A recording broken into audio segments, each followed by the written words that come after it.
My name is Eleanor Walsh. I'm 68 years old, and I spent most of my adult life believing what others told me about my limitations. After my retirement from teaching, my family started treating me like I was made of glass. Too fragile for long walks, too slow for family hikes, too old to keep up with their active lifestyle.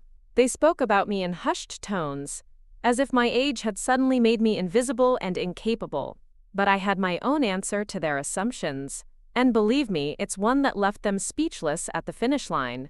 Before we jump back in, tell us where you're tuning in from, and if this story touches you, make sure you're subscribed, because tomorrow, I've saved something extra special for you. My name is Eleanor Walsh, and at 68 years old, I had finally discovered what contentment truly meant.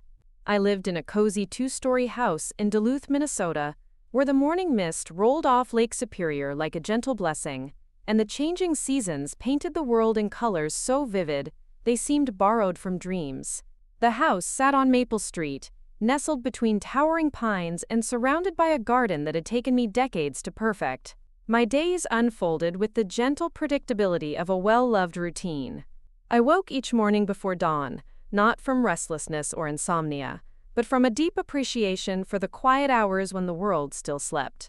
I would wrap myself in the thick wool robe that had been a gift from my late husband, Robert, and pad softly to the kitchen where I prepared my morning coffee, a rich, dark roast that filled the house with its earthy aroma. The ritual of morning coffee was sacred to me. I ground the beans by hand, savoring the rough texture between my palms, listening to the satisfying crunch as the grinder worked. The process couldn't be rushed, and I didn't want it to be. Every step was deliberate, mindful, a meditation that centered me for the day ahead. I would carry my steaming mug to the sunroom, where I had arranged a comfortable reading chair facing the lake, and watch as the first light of dawn transformed the water from deep purple to silver to gold. I had retired 3 years earlier after 42 years of teaching 4th grade at Lincoln Elementary School. For 4 decades, I had poured my heart into shaping young minds, celebrating their victories, encouraging them through struggles, and watching them grow into confident, curious individuals. Teaching had been more than a career for me. It had been a calling, a privilege that I never took for granted, but retirement had brought its own gifts. For the first time in decades, I could read a book without grading papers lurking in the back of my mind. I could tend my garden without watching the clock, could take long walks without rushing back to prepare lesson plans. The absence of schedules and deadlines had initially felt strange, like wearing clothes that were too big, but gradually I had grown into this new freedom. My mornings often began with a walk around the neighborhood. Duluth's hillside streets provided a gentle workout that I had come to cherish. I would lace up my well-worn walking shoes, practical, comfortable sneakers that had carried me through thousands of miles over the years, and step out into the crisp Minnesota air. The route varied depending on my mood. Sometimes I followed the lakefront path where the sound of waves provided a natural soundtrack. Other times I wandered through the residential streets where I knew every house and could wave to neighbors tending their own gardens. These walks were never hurried. I moved at a pace that allowed me to notice things, the way morning light filtered through the maple leaves, the intricate patterns frost made on car windshields during winter months, the proud stance of a cardinal perched on a fence post. I would stop to admire particularly beautiful gardens, to pet friendly dogs whose owners had become familiar faces over the years, to exchange pleasantries with fellow early risers who shared my appreciation for the peaceful morning hours. My garden was my greatest pride and joy. What had started as a small vegetable patch when Robert and I first bought the house had evolved into an elaborate landscape of flowers, herbs, and vegetables that provided beauty and sustenance throughout the growing season. I grew hardy perennials that could withstand Minnesota's harsh winters, purple coneflowers, black-eyed Susans, and native prairie grasses that swayed gracefully in the lake breeze. The vegetable garden was practical but beautiful, with neat rows of tomatoes, peppers, and beans, bordered by marigolds and nasturtiums that served as natural pest deterrents, while adding splashes of orange and yellow to the green landscape. I had learned over the years which varieties thrived in our short growing season, which needed extra protection from late spring frosts, and which could be succession planted to extend the harvest well into autumn. Working in the garden was both physical therapy and spiritual practice. I spent hours on my knees in the rich, dark soil, planting seeds with the faith that they would grow. weeding with the patience that comes from understanding that gardens, like life, require constant tending. My hands grew strong from digging and planting, my back remained flexible from bending and stretching, my spirit remained peaceful from the quiet meditation of working with growing things.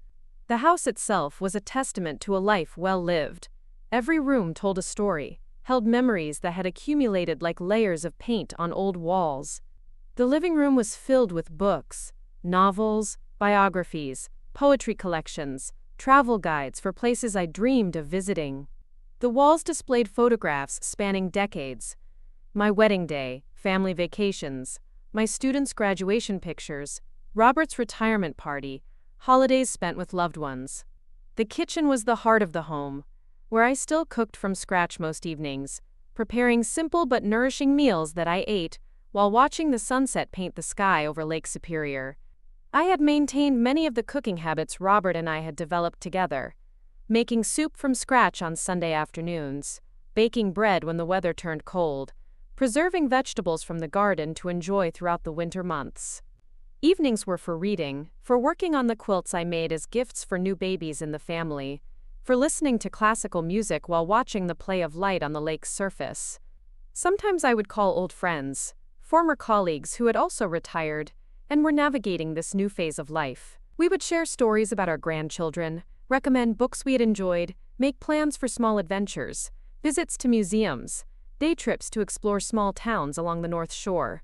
My social life was rich but not overwhelming. I volunteered at the local library twice a week, helping with the children's reading program, using skills I had honed during my teaching career to engage young minds with the magic of stories. I belonged to a book club that met monthly at members' homes, where we discussed everything from contemporary fiction to historical biographies over homemade desserts and strong coffee. I had maintained friendships with several former colleagues, women who understood the unique challenges and rewards of a teaching career, who could share memories of difficult parents, breakthrough moments with struggling students, and the bittersweet experience of watching children grow up and move on. We met for lunch once a month, sometimes at restaurants, sometimes in each other's homes, always with the easy comfort of people who had shared similar paths through life. There was a deep satisfaction in this phase of my life that I had never experienced before. For the first time since my early 20s, I was living entirely for myself. I could read all day if I wanted to, could spend an entire afternoon in the garden, could take impromptu drives along the scenic highways that wound through Minnesota's forests and farmland. I had earned this peace through decades of service to others, and I was determined to savor every moment of it. The rhythm of my days was gentle, but purposeful. I woke with gratitude, moved through my hours with intention, and went to bed each night with the satisfaction of having lived fully, if quietly. I was healthy, independent, and content. I had everything I needed, and most of what I wanted. At 68, I felt more myself than I had in years, free from the expectations and demands that had shaped my earlier life. This was the life I had built for myself, the peace I had earned through years of hard work and dedication to others. It was a life that honored both my past contributions and my present needs, a life that reflected my values and preferences without apology or explanation. I was proud of what I had created, grateful for the freedom to live as I chose, and completely unprepared for the storm that was about to disrupt this carefully cultivated tranquility. Preparing and narrating this story took us a lot of time, so if you are enjoying it, subscribe to our channel. It means a lot to us. Now back to the story. The shift began so subtly that I almost missed it entirely. It started with my daughter Susan's visit in early spring, when the snow was finally melting and revealing the brown, soggy remnants of another Minnesota winter. Susan lived in Minneapolis with her husband David and their 2 teenage children, and she made the 2-hour drive to Duluth about once a month, usually bringing groceries she insisted I needed, and staying for a quick lunch before heading back to her busy life. But this visit felt different from the moment she walked through my front door. Susan's eyes swept across my living room with an intensity I hadn't noticed before, lingering on the stack of books beside my reading chair, the slight scuff marks on the hardwood floors, the way afternoon light revealed dust motes dancing in the air. She moved through my house like an inspector, her gaze sharp and evaluating in a way that made me suddenly self-conscious about things I had never questioned. "Mom, you're looking tired," she announced before I had even offered her coffee. "Are you getting enough sleep? You seem a little slower than usual." I was caught off guard by the observation. I felt fine. Better than fine, actually. The mild winter had been kind to my joints, and I had been looking forward to getting back into my more extensive garden work as the weather warmed. But Susan's words planted a small seed of doubt that I tried to brush away. "I feel wonderful, sweetheart," I assured her, moving toward the kitchen to prepare our usual lunch. "Just enjoying the change of seasons." But Susan followed me, hovering as I sliced bread for sandwiches, watching as I navigated my own kitchen with the ease of long familiarity. When I reached up to retrieve plates from the cabinet, she rushed forward as if I might collapse from the effort. "Here, let me get those," she said, her voice carrying a tone of gentle concern that felt somehow patronizing. "You shouldn't be stretching like that. What if you lose your balance?" I had been reaching into that same cabinet for 23 years without incident, but I found myself stepping back, allowing her to retrieve my own dishes from my own shelves. The interaction left me feeling strangely diminished, as if I had somehow become fragile without noticing. Over lunch, Susan's conversation kept circling back to my limitations. She mentioned how David's mother had recently moved into an assisted living facility and how much happier everyone was now that she had, quote, help with daily tasks. She talked about the dangers of isolated living, the risks of stairs for people our age, the peace of mind that comes from having others nearby to keep an eye on things. "I worry about you being so far from family," she said, spreading mustard on her sandwich with careful precision. "What if something happened? What if you fell on one of your walks? No one would know for hours." I had never considered my daily walks dangerous. They were the highlight of my day, a source of physical and mental well-being that I had no intention of giving up. But Susan spoke as if they were reckless adventures undertaken by someone with poor judgment. "I've been walking these streets for decades," I reminded her. "I know every crack in the sidewalk, every neighbor's dog. I'm probably safer here than you are driving in Minneapolis traffic." Susan's laugh was tinged with the kind of indulgence usually reserved for children who say amusing but naive things. "Oh, Mom, that's different. You're not 20 anymore. Your reflexes aren't what they used to be." The comment stung more than I cared to admit, not because it was necessarily true, but because of the certainty with which she delivered it, as if my physical decline was an established fact that everyone but me had accepted. 2 weeks later, my son Michael called from Phoenix, where he worked as an engineer and lived with his wife Jennifer and their young son. The conversation started normally, updates about his job, stories about my grandson's Little League games, questions about how I was handling the transition from winter to spring. But then the tone shifted. "Susan mentioned she's worried about you," he said, his voice taking on the careful cadence of someone who had rehearsed this conversation. "She thinks you might be pushing yourself too hard, trying to do too much around the house." I was bewildered.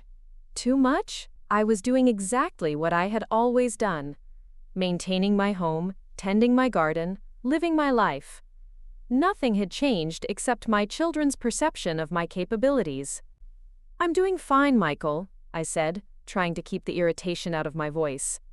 "I'm healthy, I'm active, I'm happy. I don't understand why everyone suddenly thinks I'm falling apart." "It's not that, Mom, it's just, well, you're getting older. We want to make sure you're being realistic about what you can handle. Maybe it's time to think about scaling back a little." Scaling back. The phrase hit me like a slap. Scale back from what? From living? From taking care of myself? From enjoying the independence I had worked my entire life to achieve?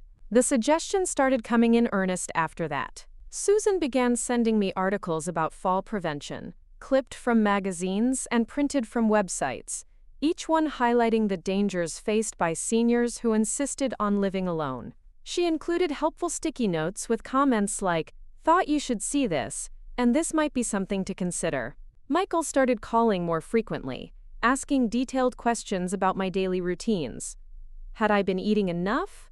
Was I remembering to take my vitamins? Had I considered getting one of those medical alert devices?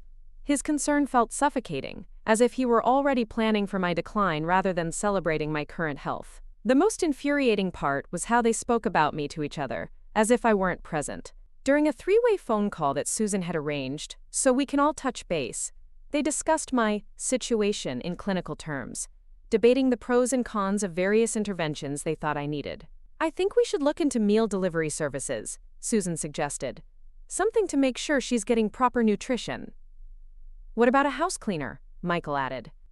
"Just to help with the heavy stuff." They talked about me as if I were already incapacitated, as if my decades of successful, independent living counted for nothing in the face of their anxiety about my age. When I tried to interject, to remind them that I was perfectly capable of feeding myself and cleaning my own house, they responded with patient smiles and gentle pats on the hand, the way you might humor a confused elderly relative. My sister Margaret, 5 years younger than me and living in Seattle, joined the chorus during her monthly phone call. She had apparently been in communication with my children, because she launched into the conversation with talking points that sounded suspiciously familiar.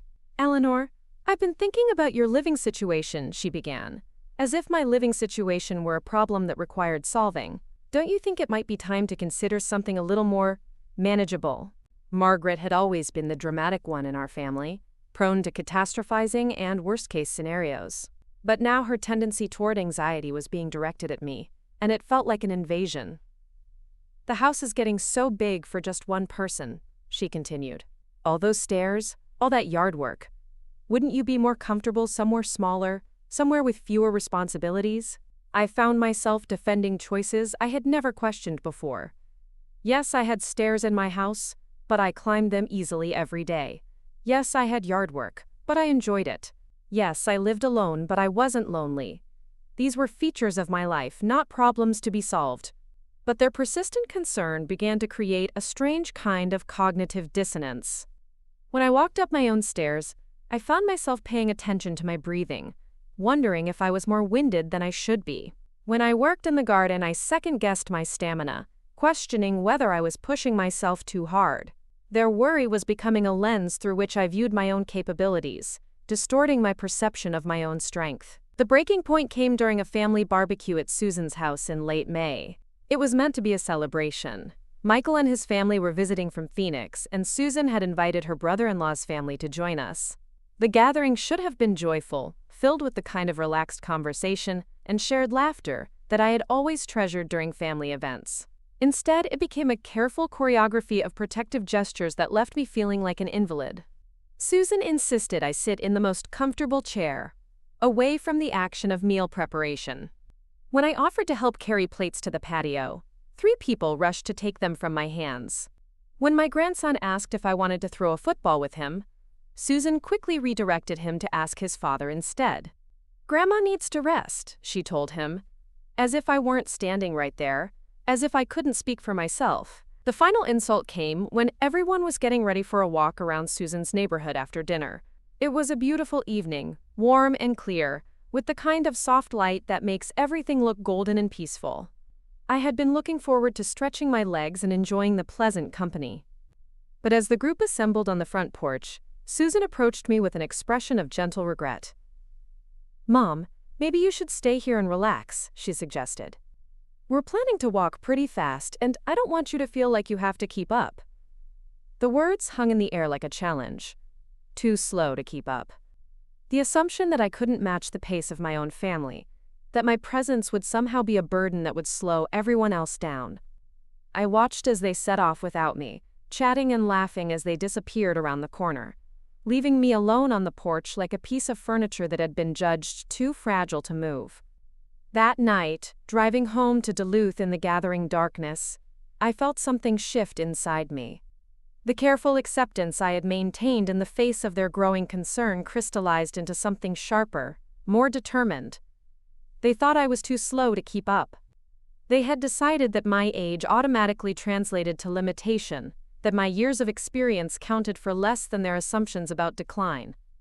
They were wrong, and I was going to prove it.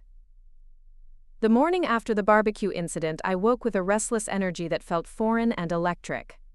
Instead of my usual peaceful awakening, my mind was already racing before my feet hit the floor. The humiliation of being left behind, dismissed as too frail for a simple neighborhood walk, had lodged itself deep in my chest like a splinter that wouldn't work its way out. I made my coffee with more force than usual, the familiar ritual failing to provide its customary calm. As I sat in my sunroom watching the lake, the phrase kept echoing in my mind, "Too slow to keep up." The words had burrowed under my skin, creating an itch that demanded action rather than acceptance. I had spent the entire drive home the night before thinking about moments throughout my life when people had underestimated me. In college, professors who assumed I'd drop out to get married. Early in my teaching career, administrators who questioned whether I could handle the difficult classes. Even Robert, bless his heart, who had initially worried that I was too gentle to manage a classroom full of energetic 9-year-olds.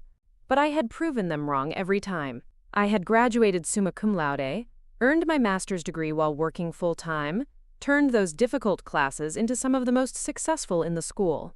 I had spent 4 decades demonstrating that assumptions about my limitations were almost always incorrect. So why was I allowing my own children to write me off without a fight? That morning, I did something I hadn't done in months. Instead of my gentle neighborhood stroll, I walked with purpose and speed. I timed myself, curious about this pace that my family found so concerning. The route that usually took me 45 minutes of leisurely wandering, I completed in 28 minutes of brisk, determined walking. My heart rate was elevated, but I wasn't winded. My legs felt strong. My stride was confident. As I cooled down in my driveway, stretching against my mailbox, my neighbor Harold emerged from his house across the street.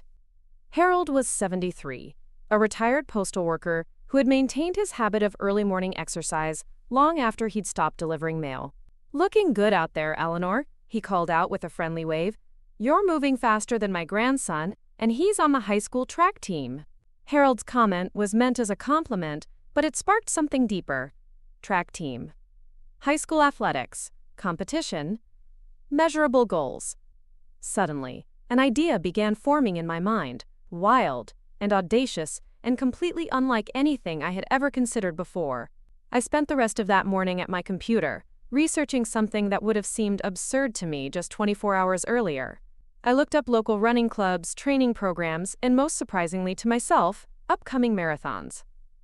The Twin Cities Marathon was scheduled for October, still 4 months away. As I read about the 26.2-mile course that wound through Minneapolis and St. Paul, past cheering crowds and through tree-lined neighborhoods, I felt something stir in my chest that I hadn't experienced in years.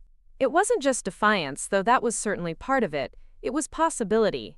The thrilling recognition that there might be parts of myself I had never fully explored, capabilities I had never tested. I had spent my entire adult life being responsible, measured, sensible. I had raised children, built a career, maintained a household, cared for an aging husband. I had been the steady one, the reliable one, the one who others could count on to make practical decisions. But what if, just once, I did something completely impractical? What if I shocked everyone, including myself, by proving that their assumptions about my physical limitations were not just wrong, but spectacularly wrong? The more I read about marathon training, the more feasible it seemed. The programs were designed to gradually build endurance over months of consistent effort. They emphasized patience, persistence, and proper preparation, rather than raw speed or natural athletic ability. These were qualities I had in abundance, honed through decades of teaching reluctant students and tending stubborn gardens. I discovered that there were runners in their 60s, 70s, even 80s, who completed marathons regularly. There were first-time marathoners who had never run competitively before deciding to tackle the ultimate distance challenge. There were people who had started running later in life as a way of reclaiming their health, their confidence, their sense of personal power. Most intriguingly, I learned about something called the marathon widow phenomenon, older women who took up serious running after their husbands passed away, using the sport as a way of rebuilding their identities and proving their continued vitality.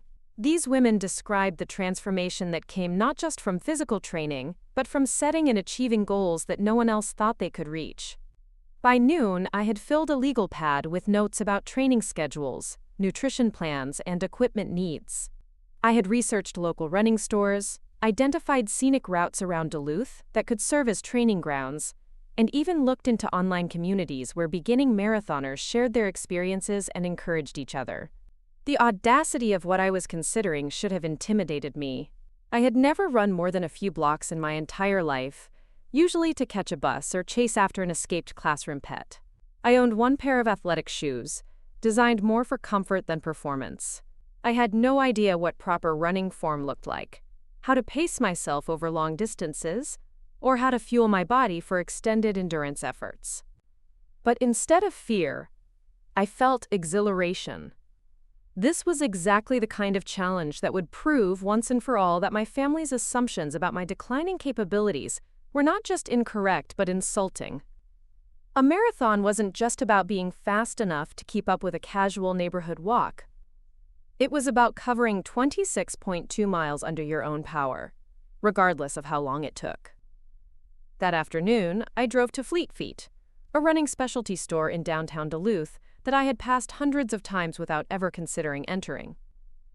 The young man behind the counter, probably in his early 20s with the lean build of a serious runner, looked surprised when I explained what I was looking for.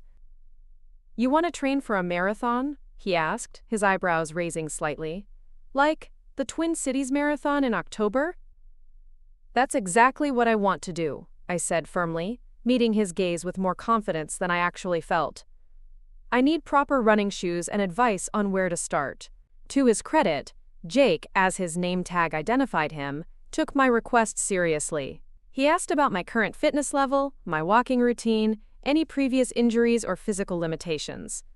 He measured my feet, analyzed my gait, and recommended shoes designed for beginners who would be spending long hours on pavement and trails. "The most important thing," he explained as I laced up my first pair of real running shoes, "is to start slowly and build gradually.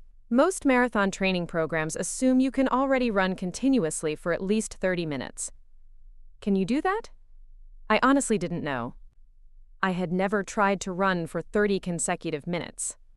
But as I walked around the store in my new shoes, feeling the responsive cushioning and supportive structure, I felt ready to find out. Jake gave me a beginner's training guide and suggested I start with a run-walk program that would gradually increase my running intervals while decreasing my walking breaks. He recommended routes around Duluth that offered varied terrain and beautiful scenery, warned me about the importance of rest days and proper hydration, and told me to come back in a few weeks to report on my progress. As I drove home with my new shoes and training materials, I felt like I was carrying a secret weapon. None of my family members had any idea what I was planning. They would continue to see me as the aging mother who needed protection from her own ambitions, while I quietly built the strength and endurance that would shatter their preconceptions completely. That evening, I spread the training schedule across my kitchen table and planned my campaign. 16 weeks of gradually increasing mileage, culminating in a 26.2-mile race that would prove beyond any doubt that I was not too slow, too old, or too fragile for anything I set my mind to accomplish. I would train in secret, rising even earlier than usual to complete my runs before the neighbors were awake to witness my transformation. I would build my endurance methodically, scientifically, patiently. And on October morning, when thousands of runners lined up at the starting line of the Twin Cities Marathon, I would be among them. My family thought they knew what I was capable of. They were about to discover how wrong they had been about absolutely everything. The first morning I attempted to run changed everything I thought I knew about my own body. I had set my alarm for 4:30 a.m., a full hour earlier than my usual wake-up time, to ensure complete privacy for what I was certain would be an embarrassing spectacle of huffing, puffing, and probably walking more than running. I dressed in layers, an old cotton t-shirt from a school fundraiser, sweatpants that had seen better decades, and my brand new running shoes that still felt strange and bouncy on my feet.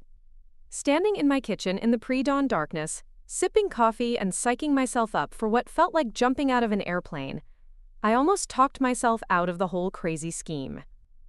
But then I remembered Susan's voice. "We're planning to walk pretty fast, and I don't want you to feel like you have to keep up." The memory of that dismissal lit a fire in my belly that was stronger than any pre-run jitters. The training plan Jake had given me was deceptively simple for the first week. Alternate between running for 1 minute and walking for 2 minutes, Repeat for a total of 20 minutes. It sounded manageable, almost easy. I had no idea that those first 60 seconds of running would feel like the longest minute of my life. I started with a gentle warm-up walk through my neighborhood, the familiar streets looking different in the gray half-light of dawn. The air was crisp with that particular Minnesota morning chill that makes your lungs feel clean and sharp. I reached the lakefront path, took a deep breath, and started my timer. The first minute of running was a revelation in humility. My legs, which felt perfectly strong during my daily walks, suddenly seemed to belong to someone else. My breathing became labored almost immediately, not from exertion but from the unfamiliar rhythm of coordinating breath with the impact of footfalls. My arms didn't seem to know what to do with themselves, swinging awkwardly as I tried to remember everything I had read about proper running form. But I made it through that first minute. When my timer beeped and I gratefully slowed to a walk, I felt an unexpected surge of pride. It wasn't pretty, it wasn't fast, and it certainly wasn't graceful, but I had run for a full minute without stopping, and my body had responded exactly as it was supposed to. The 2-minute walking intervals were blissful recovery periods where I could catch my breath and marvel at what I was attempting. As I alternated between running and walking along the lake path, with the water lapping softly against the shore and the sky gradually lightening from black to deep purple to pale gray, I felt like I was participating in some ancient ritual of human movement and determination. By the end of that first 20-minute session, I was sweaty, tired, and completely exhilarated. I had completed 7 one-minute running intervals, which meant I had actually run for 7 minutes total. 7 minutes might not sound like much, but for someone who had never run continuously for more than 30 seconds in her entire life, it felt like a monumental achievement. The walk home was a victory lap. My legs felt loose and warm, my cheeks were flushed with the pleasant heat of exertion, and my mind was already racing ahead to the next morning's session. If I could run for 7 minutes after just one attempt, what might be possible after weeks or months of consistent training? I showered and had breakfast with an appetite that was sharper than usual, my body already beginning to adapt to the new demands I was placing on it. When Susan called later that morning to check in, her new habit since deciding I needed more supervision, I answered the phone with a brightness in my voice that seemed to surprise her. "You sound energetic today, Mom," she said, as if my good mood were somehow suspicious. "What have you been up to?" "Oh, just enjoying the beautiful morning," I replied truthfully, though I omitted the details of exactly how I had enjoyed it. I took a lovely walk by the lake. I wasn't technically lying. I had walked by the lake, I had also run by the lake, but Susan didn't need to know that yet. The secret felt delicious, like a surprise party I was planning for myself. Trying.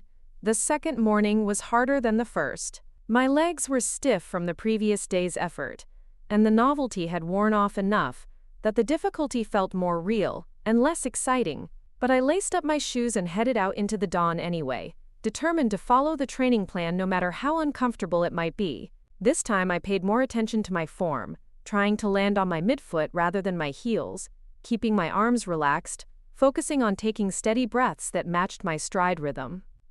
The 1-minute running intervals still felt challenging, but they no longer felt impossible.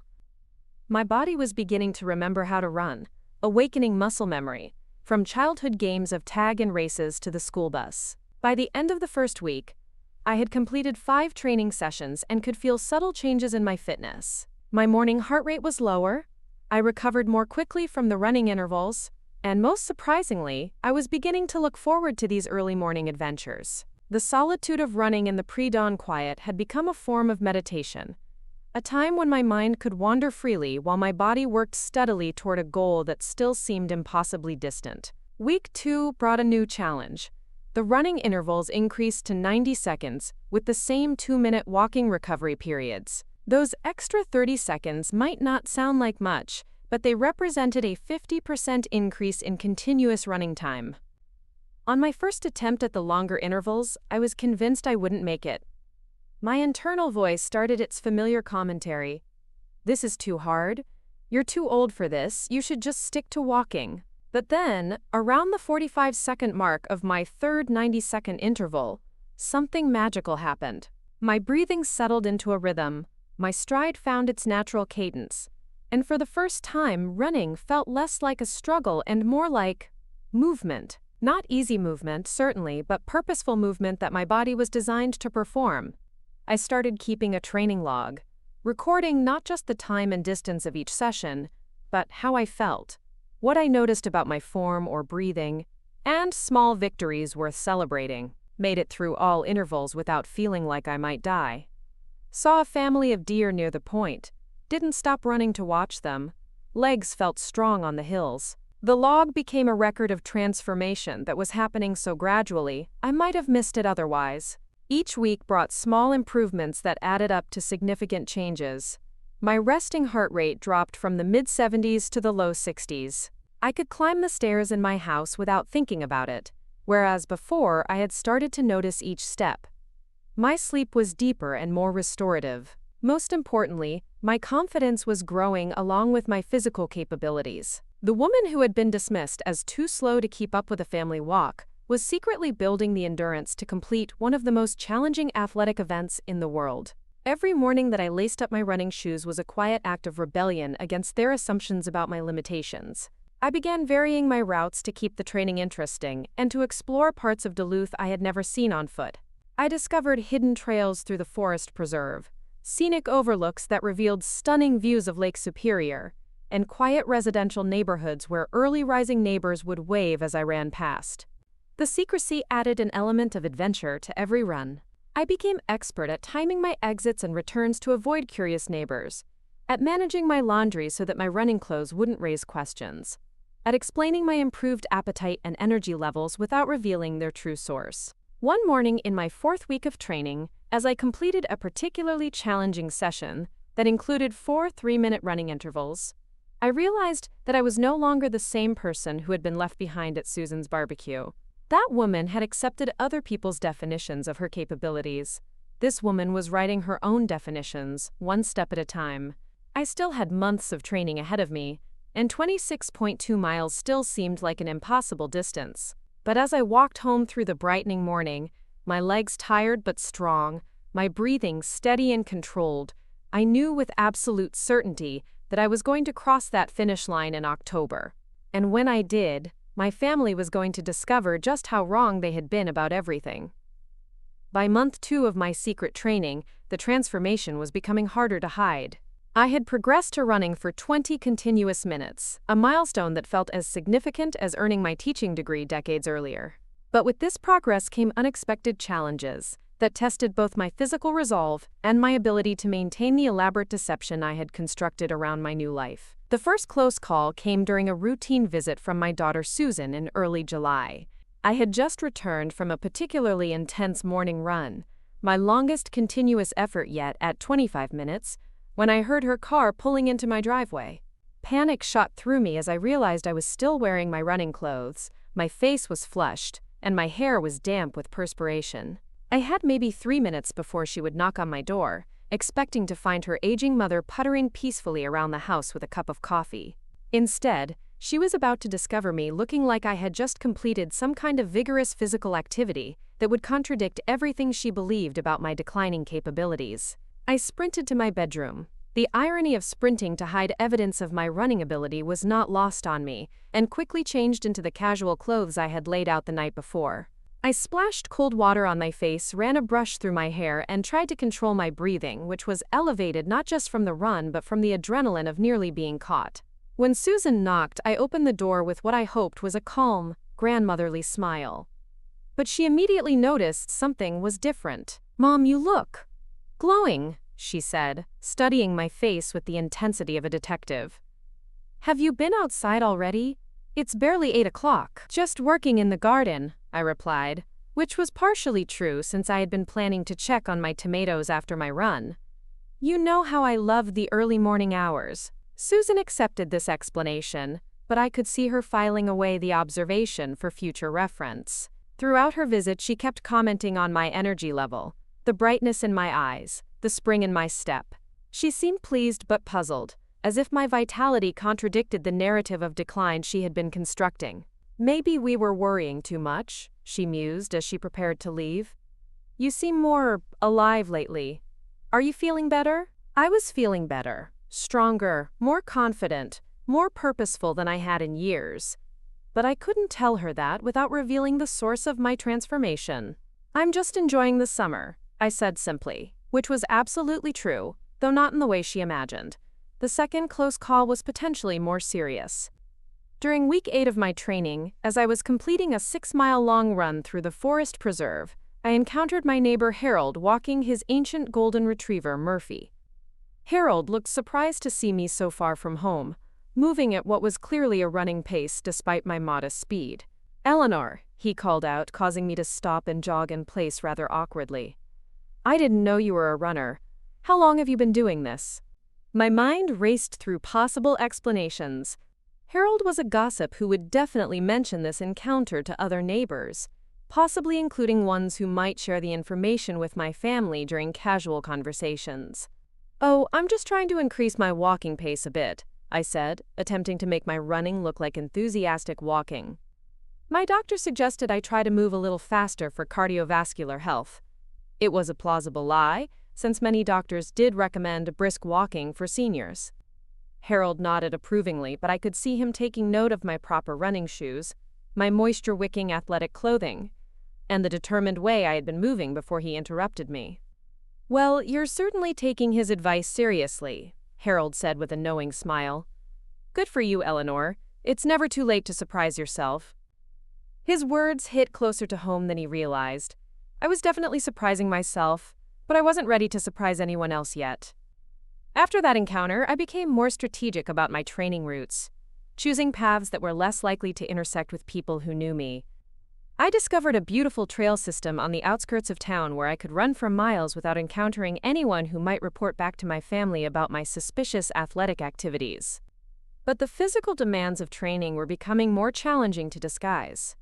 My appetite had increased significantly to fuel my longer training sessions.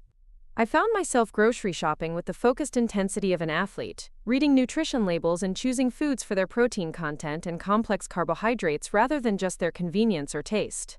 When Michael called for his weekly check-in, he noticed the change immediately. "Mom, you sound different," he said during one particularly memorable conversation. "Your voice has more energy.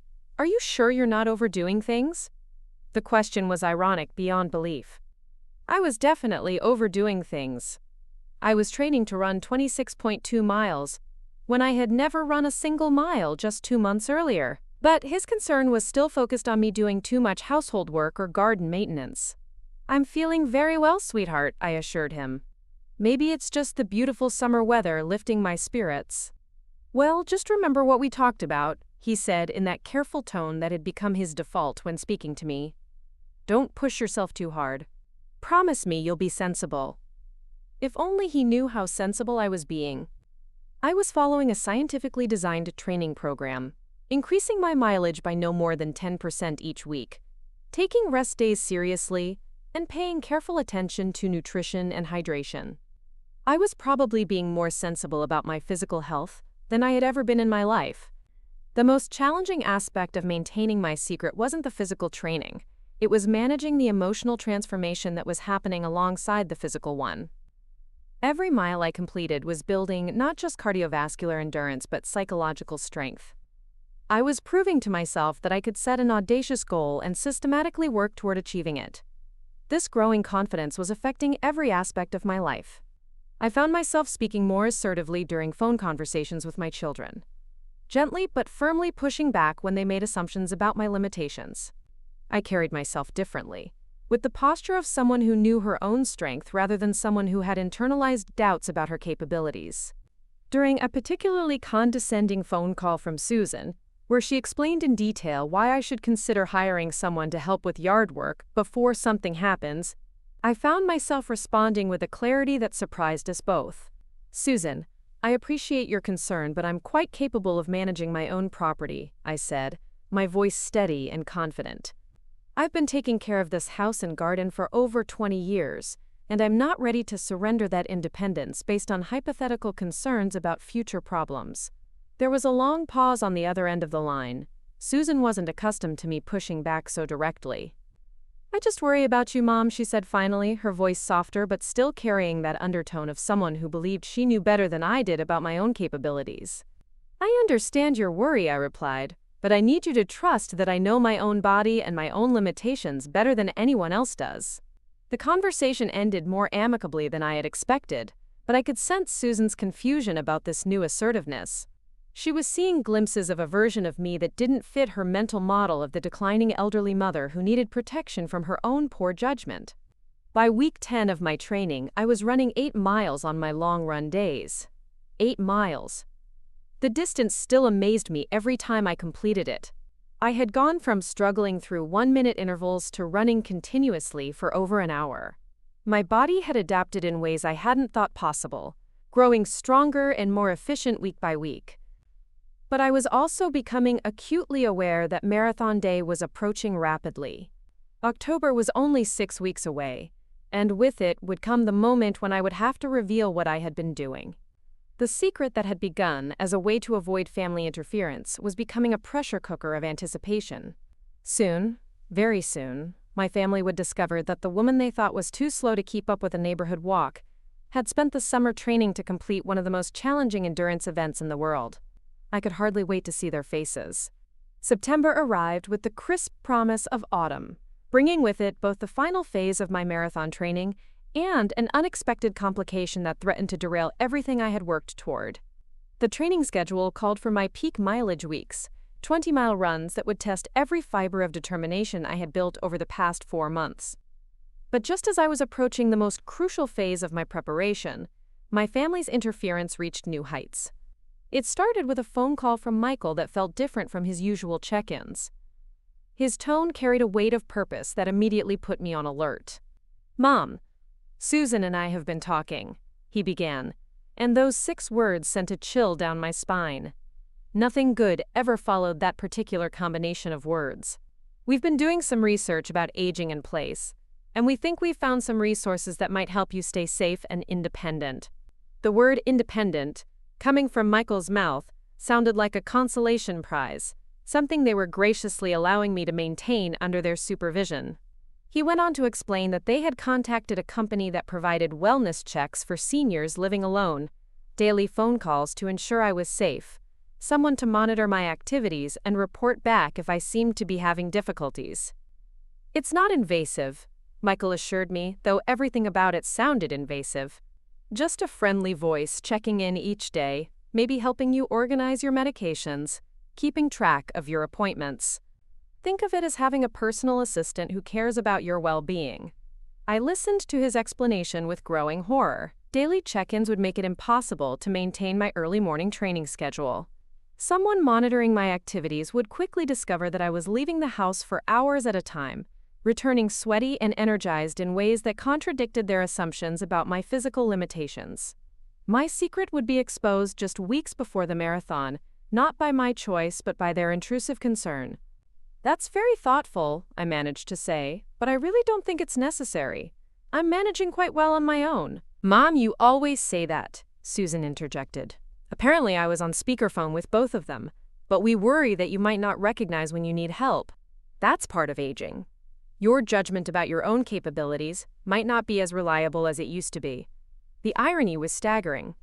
They were questioning my judgment about my capabilities while I was secretly training for a marathon.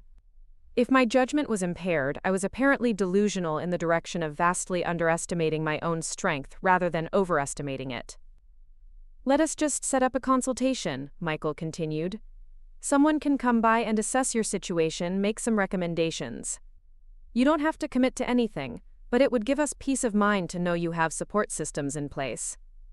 I realized I was trapped between 2 impossible choices. I could refuse their interference and risk an escalation that might involve more dramatic interventions, or I could agree to the consultation and hope I could somehow manage the deception until after the marathon.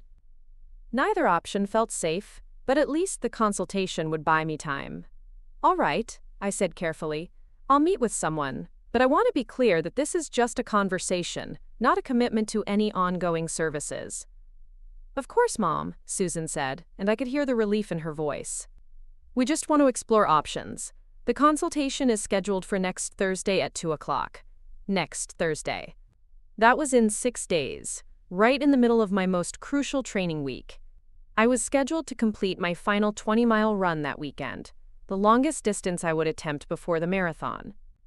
If this consultation resulted in any kind of monitoring or supervision, my entire plan would collapse just 3 weeks before race day.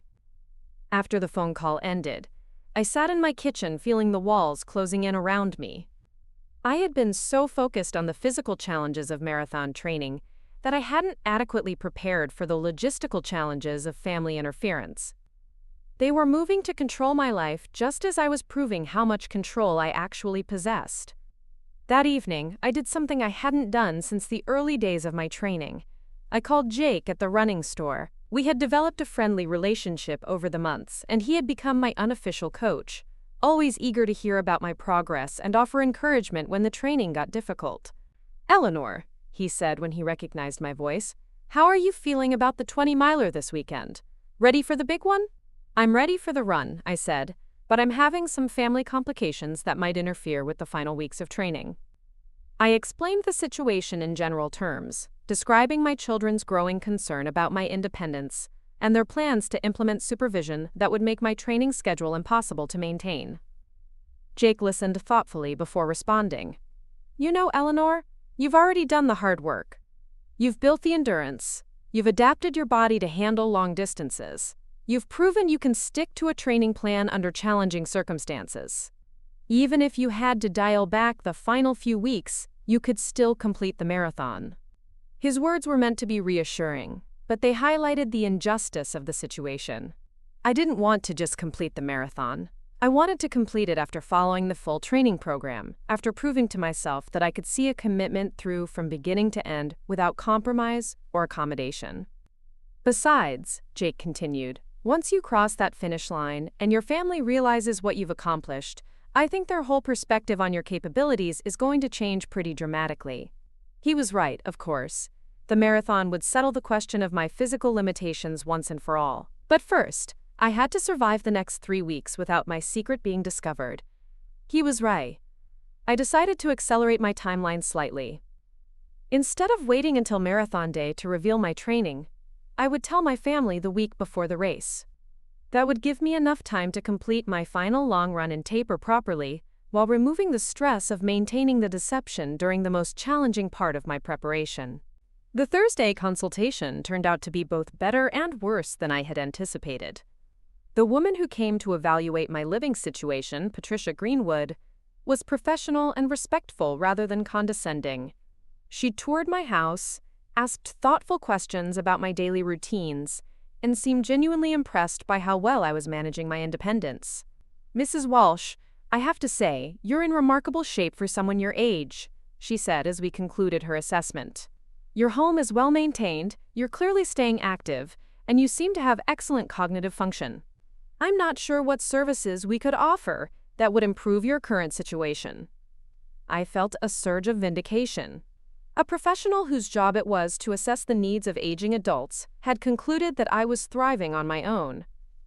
But Patricia's positive evaluation created a new problem. "However," she continued, "your children are very concerned about your safety. They've mentioned that you've been more energetic lately, taking longer walks, being more active than usual. They're worried that you might be overexerting yourself or taking risks that you don't recognize." The assessment meeting concluded with Patricia recommending minimal intervention, perhaps a weekly check-in call rather than daily monitoring. It was a compromise that I could live with temporarily, but it also made clear that my family's surveillance was intensifying rather than decreasing. That weekend, I completed my 20-mile run with a sense of desperate determination. Every step was a declaration of independence, every mile a refutation of their assumptions about my decline. I ran through neighborhoods I had never seen, past lakes and forests that reminded me of the beauty and possibility that still surrounded my life. The 20 miles took me just over 4 hours, a respectable time for a first-time marathoner of any age. More importantly, I felt strong throughout the entire distance. My body had adapted to the demands I was placing on it in ways that still amazed me. I was no longer the same person who had struggled through 1-minute running intervals 4 months earlier. As I walked home from that final long run, cooling down gradually and feeling the deep satisfaction of having achieved something I once thought impossible, I knew the time for secrecy was almost over. In 2 weeks, I would stand at the starting line of the Twin Cities Marathon. And 3 days before that race, I would finally tell my family exactly what their too-slow mother had been doing with her summer. The revelation was going to change everything between us, and I could hardly wait. Tuesday evening, 3 days before the Twin Cities Marathon, I sat at my kitchen table with my phone in my hands, rehearsing the words I had been practicing for weeks. The marathon race packet lay spread before me. My bib number 14,847, timing chip, participant t-shirt, and race instructions for Sunday morning. After 4 months of secrecy, the moment had arrived to shatter my family's assumptions about who I was and what I was capable of achieving. I had planned this conversation strategically. Tuesday gave them enough time to process the shock without having days to intervene or create drama that might affect my race performance. I would call Susan first, knowing she would immediately conference in Michael, and then deal with whatever emotional explosion followed. Taking a deep breath that felt like preparing to jump off a high dive, I dialed Susan's number. "Hi, Mom," she answered after the second ring. "How was your day? Did Patricia's team call you about setting up those weekly check-ins?"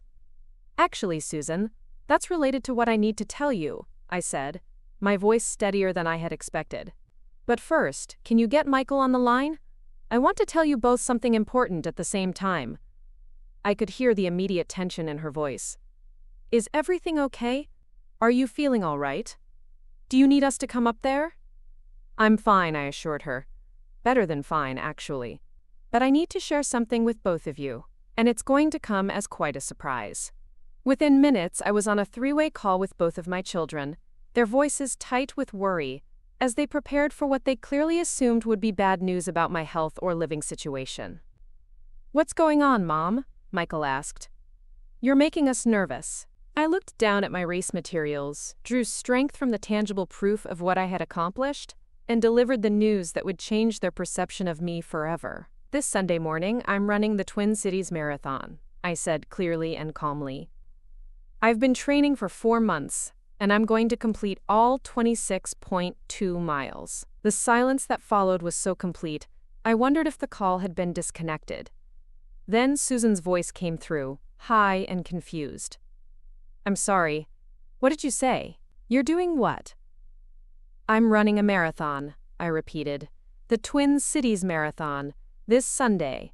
I started training in June, after that family barbecue where you told me I was too slow to keep up with the neighborhood walk.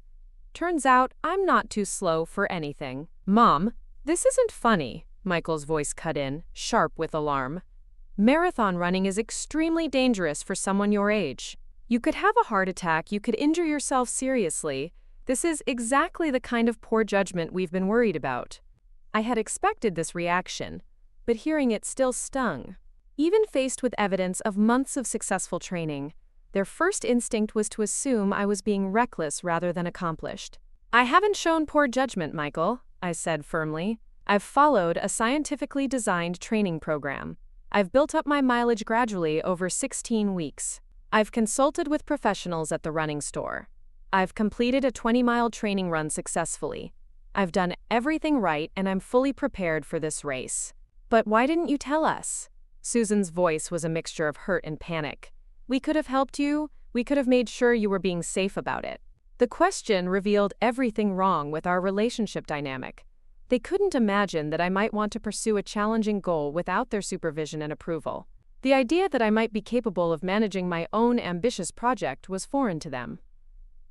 "I didn't tell you because I knew you would try to stop me," I said honestly. "You've spent months treating me like I'm fragile and declining, worrying that I might hurt myself walking around the neighborhood.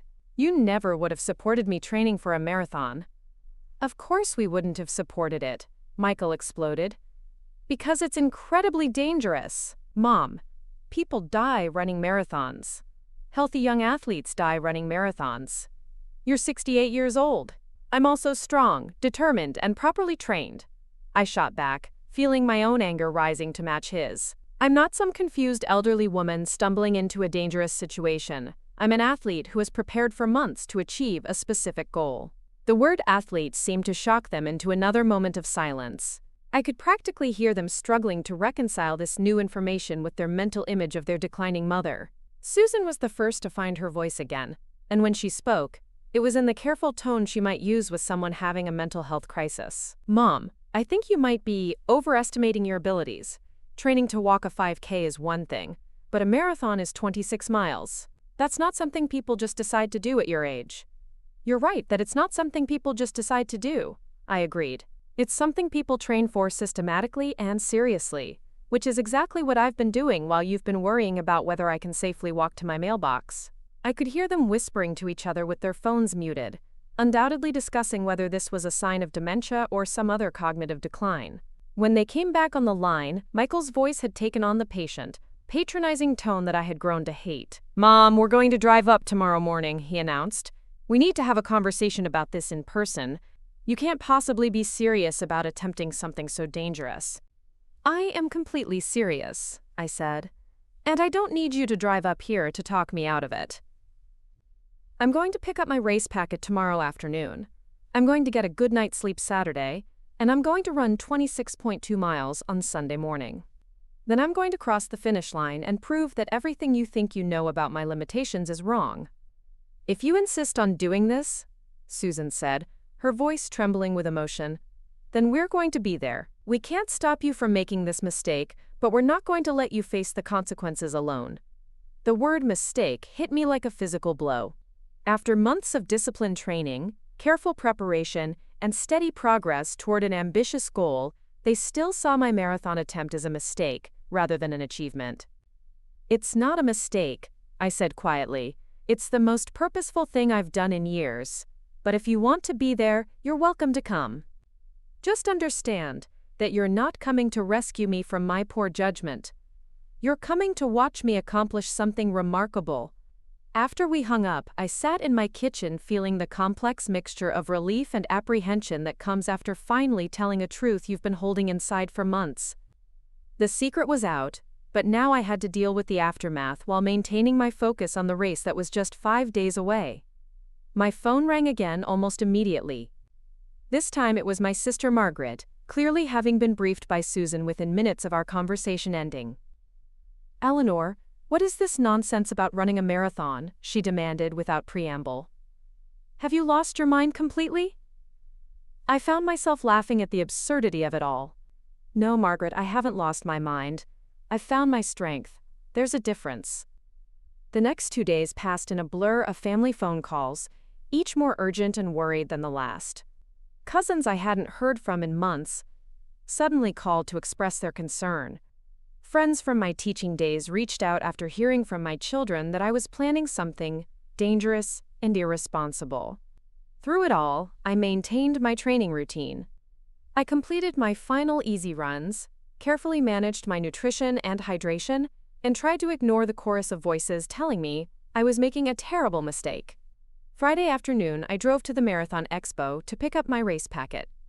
As I walked through the convention center, filled with thousands of other runners preparing for Sunday's race, I felt a profound sense of belonging. These were my people now. Not defined by age or family expectations, but by the shared commitment to push beyond perceived limitations and achieve something extraordinary. Saturday evening, as I laid out my race clothes and prepared for the biggest challenge of my life, my phone rang one last time. It was Susan, calling to make one final attempt to change my mind. Mom, it's not too late to reconsider this, she said. No one will think less of you if you decide not to do it. I would think less of me, I replied. And tomorrow morning you're going to discover that the woman you thought was too slow to keep up is actually fast enough to finish one of the most challenging races in the world. Sunday was going to change everything between us. And I had never been more ready for anything in my life. Sunday morning arrived with the crisp clarity that only October in Minnesota can deliver. I woke at 4 a.m. without an alarm, my body automatically responding to months of early training sessions. As I prepared my pre-race breakfast of oatmeal with banana and honey, my hands were steady despite the magnitude of what lay ahead. Today, after 4 months of secret preparation and a lifetime of being underestimated, I would prove exactly what this 68-year-old woman was capable of achieving. The drive to Minneapolis was surreal. The highways were already busy with other marathoners making their way to the starting area, cars bearing race stickers and filled with runners in various stages of nervous excitement. I found myself part of a community I had never imagined joining, surrounded by people who understood that 26.2 miles wasn't just a distance, it was a declaration of possibility. I had told my family they could find me at the starting line if they wanted to witness my mistake firsthand, but I hadn't expected them to actually show up. As I made my way through the massive crowd of runners toward my designated corral, I spotted Susan's anxious face scanning the sea of participants. When she finally saw me, her expression was a complex mixture of fear, bewilderment, and something that might have been admiration. "Mom," she called out, pushing through the crowd with Michael close behind her. "You actually came. You're actually doing this." I was wearing my race outfit, moisture-wicking shirt, compression tights, the running shoes that had carried me through hundreds of training miles, and my race bib pinned proudly to my chest. For the first time in months, I didn't have to hide who I had become. "I told you I was going to run this marathon," I said, adjusting my hydration belt with the practiced efficiency of an experienced runner. "Did you think I was lying?" Michael looked around at the thousands of other participants, many of whom were clearly older athletes, and I could see his preconceptions beginning to crack. "I guess I didn't realize how many people like you actually do this," he admitted reluctantly. "People like me?" I asked, raising an eyebrow. "You mean people who set goals and work systematically to achieve them?" Before he could answer, the race announcer's voice boomed across the starting area, calling for runners to move to their corrals. The energy of 10,000 people preparing to embark on the same challenging journey was electric and infectious. "I need to get to my starting position," I told them. "If you want to track my progress, there's an app that will show you my location and timing splits throughout the race." Susan grabbed my arm gently. "Mom, are you absolutely sure about this? It's not too late to just walk part of it or drop out if you get tired." I looked at my daughter, this woman who had raised children of her own, managed a career, navigated life's challenges with competence and strength, yet still couldn't imagine her mother possessing those same qualities. "Susan, I've run 20 miles in training without walking a single step," I said firmly. "I'm not planning to walk today either." The look of shock on her face was almost comical. 20 miles? You ran 20 miles? 3 weeks ago, I confirmed. Today I'm running 26.2.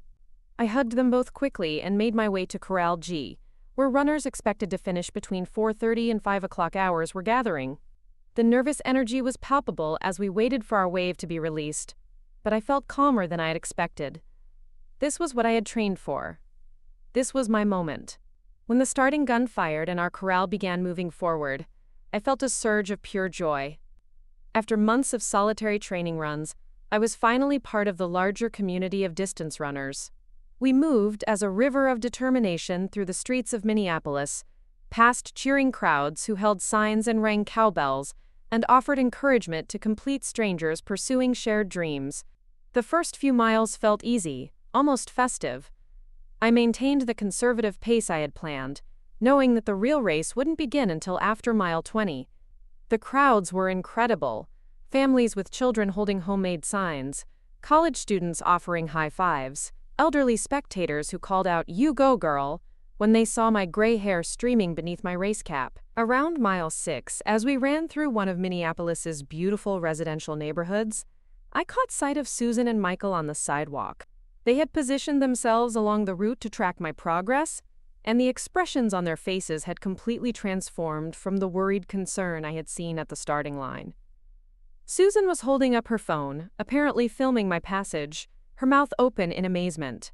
Michael was applauding enthusiastically, calling out, "That's my mom," to other spectators nearby. When they saw me notice them, they both started cheering and waving, with the kind of uninhibited pride I hadn't seen from them in years. I waved back and felt a surge of energy that carried me through the next several miles. This was what I had been working toward, not just the physical achievement of completing 26.2 miles, but the transformation of how my family saw me and, more importantly, how I saw myself.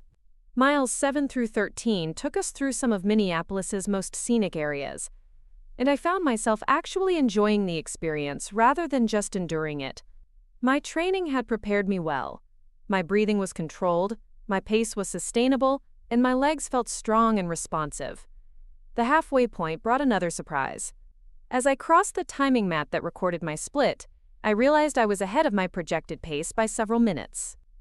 Not only was I going to finish this marathon, I was going to finish it faster than I had dared to hope. The second half of the marathon tested everything I had learned during training. Miles 14 through 18 were mentally challenging as the initial adrenaline wore off and the race became a matter of determination and paced effort. But my body responded exactly as it had been trained to do, settling into the rhythm of sustained endurance that I had developed over months of long runs. Miles 19 and 20 were where many marathoners hit the wall, the point where glycogen stores are depleted and the body begins to struggle. But my careful attention to race day nutrition and my conservative pacing strategy paid off. I felt tired but strong, challenged but not overwhelmed. At mile 21, I passed a group of spectators holding a sign that read, "If this were easy, everyone would do it." The message hit me with perfect timing. This wasn't easy. It was supposed to be difficult, supposed to require everything I had worked to build over months of preparation. The difficulty was the point. Miles 22 through 25 took us back into Minneapolis, and the crowd support became overwhelming. Strangers called out encouragement based on the name printed on my race bib. "Go, Eleanor! You've got this, Eleanor! Looking strong, Eleanor!" I had never felt so supported by people who had no reason to care about my success, except for our shared humanity. With 1 mile remaining, I could see the finish line area in the distance, and I felt tears start to stream down my face. I was going to do it. I was actually going to complete the Twin Cities Marathon. The woman who had been deemed too slow to keep up with a family walk was about to cross the finish line of one of the most challenging endurance events in the world. As I entered the final quarter mile, I spotted my family again, this time positioned near the finish line. Susan was crying openly, Michael was recording everything on his phone, and both of them were cheering louder than anyone else in the crowd. "That's my mother!" Susan was shouting to anyone who would listen. "She's 68 years old and she's about to finish her first marathon." The final 100 yards felt like flying. I crossed the finish line with my arms raised in triumph. My official time of 4 hours 47 minutes and 32 seconds flashing on the clock above me. A volunteer immediately placed the finisher's medal around my neck, a beautiful piece of hardware that represented far more than completing a race. It represented the complete transformation of everything my family had believed about my limitations. As I made my way through the finisher's area, still catching my breath and marveling at what I had just accomplished, Susan and Michael found me. For the first time in years, they looked at me not with concern or worry, but with awe and respect. "Mom," Susan said, her voice thick with emotion, "I owe you an apology. We all do. We had no idea what you were capable of." "I think maybe you forgot," I replied gently, "that being older doesn't mean being weaker. It just means being more experienced." Michael shook his head in amazement. 26.2 miles, I can't even drive that distance without getting tired. We laughed together, and for the first time in months, it felt like the laughter of equals, rather than the patient humor of adults indulging a confused elderly relative. That evening, as I soaked my tired but triumphant legs and admired my finisher's medal, I reflected on everything that had changed. I had not only completed a marathon, I had reclaimed my identity as a capable, strong, determined woman who could set audacious goals and achieve them. The phone calls that followed over the next few days were completely different from the worried, condescending conversations I had endured for months. Now my children called to ask for advice about their own fitness goals, to express admiration for my dedication, and to apologize for underestimating me so completely. I had proven that too slow was nothing more than a failure of imagination, and at 68 years old, I had discovered that the most important race I could ever run was the one that proved I was still writing my own story, one strong step at a time. The medal hangs in my living room now, catching the morning light that streams through my windows as I prepare for my daily runs. Because yes, I'm still running. Once you discover you can cover 26.2 miles under your own power, a simple neighborhood jog feels like a celebration rather than a challenge. And my family, they don't worry about me keeping up anymore. Now they worry about whether they can keep up with me. Up next, you've got 2 more standout stories right on your screen. If this one hits the mark, you won't want to pass these up. Just click and check them out. And don't forget to like, subscribe, and turn on the notification bell so you don't miss any upload from us.